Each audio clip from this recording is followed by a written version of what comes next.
In the Quran, there's no verse at all there where your fasting or your ritual or your subservience to Allah disturb others and become burden to other people. Allahu Akbar,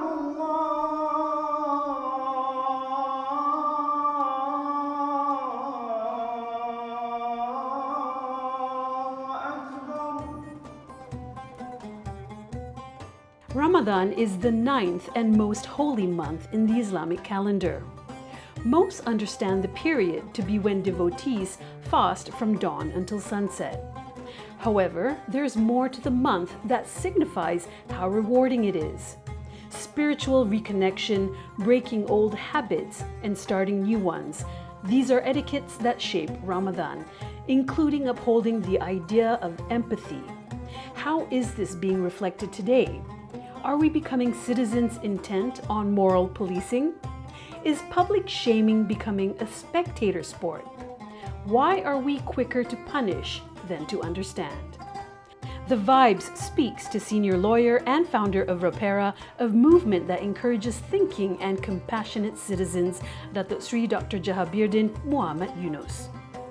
During the first year Ramadan, can frighten the Muslims and the non-Muslims to say that those who do not fast akan di mandi jenazah.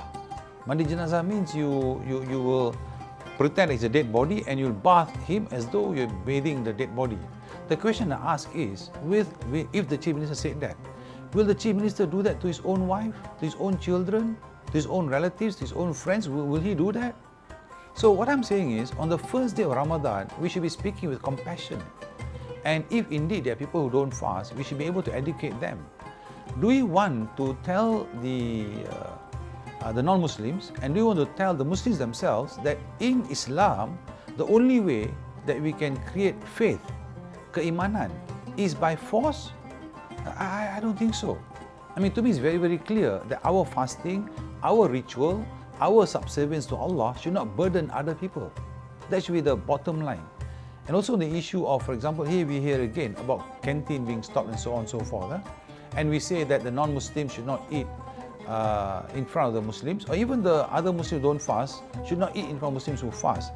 And they say that's because to respect the Muslims.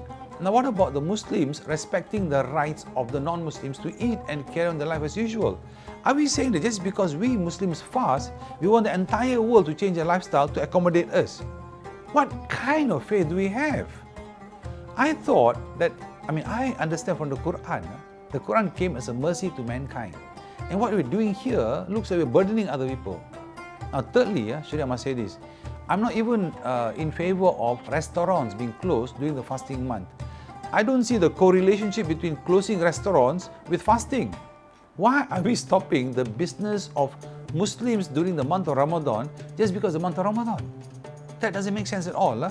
I really hope all the Jabatan Agama Islam in this country will revisit that policy of asking restaurants to close during the month of Ramadan. Fasting is for us, the individual. Let us fast. Tak payahlah, because we fast, we ask those businessmen also to fast on their income levels. Doesn't make sense. The thing with this country is, the Malay Muslims allow themselves to be bullied without asking for what is your basis for saying this. You know, it is shocking. We Muslims, we take our religion very seriously and we believe that this is all sanctioned by the Al-Quran and by the Sunnah. So it's about time, I think, the Muslims themselves ask, why are you stopping, why are you having this kind of draconian measures? Ramadan should not be an excuse to be unproductive. That's what's happening today. Ramadan should not be a month where we deprive other people of what they should be given. In fact, I would say that during Ramadan month, the civil servants should work even harder. The private sector should even work harder. Instead of using the Ramadan month as an excuse to work less. Or come to work and say we're very sleepy. Why are we doing that? What is so difficult about not eating until 7 o'clock? What's so difficult about that? But the idea about Ramadan is not about depriving from eating. It's about self-improvement, making you stronger. Spiritually, mentally, you should be more productive actually, isn't it? I mean, what kind of Muslim is a Muslim who during Ramadan he sleeps? He becomes lazy. That's one. Number two, we're talking about the month of Ramadan.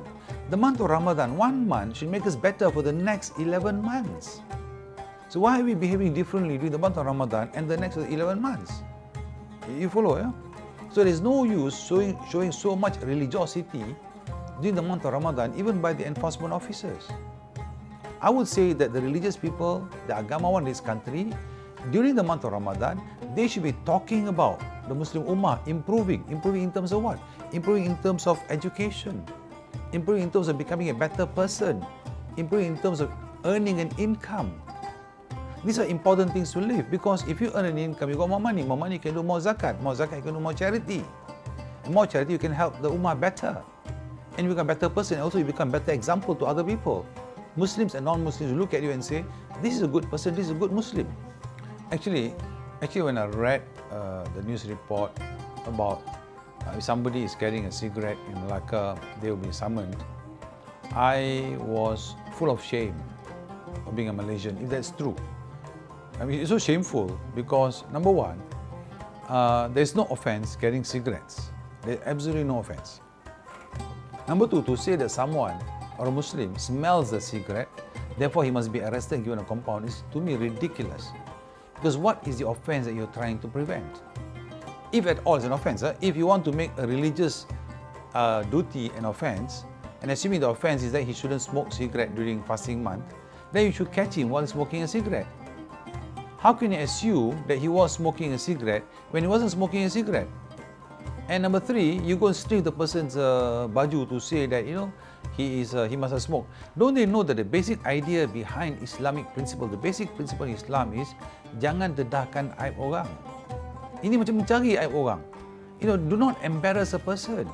If the person hidden and smoke, let it be. Why do you want to go? Why do you want to waste the government taxpayers' money? Go and smell a person during this COVID period to find out whether he's smoking or not. I think it's a total waste of time. To me, with respect, it's ridiculous.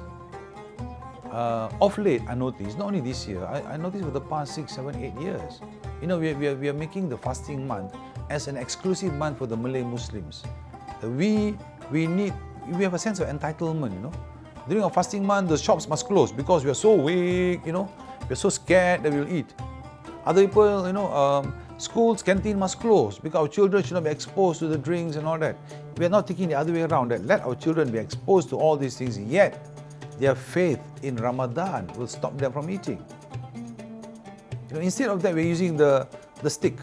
And what is even worse is, how can we allow politicians, how can we allow administrators to tell adult Muslims, adult Muslims who work, who got family, who got children, telling them what to do? Where do they get authority from? This is where the Malay Muslims themselves must challenge some of these ridiculous authorities. Because if there's no challenge in law, then it will go on. Oppression by law starts when the citizens keep quiet.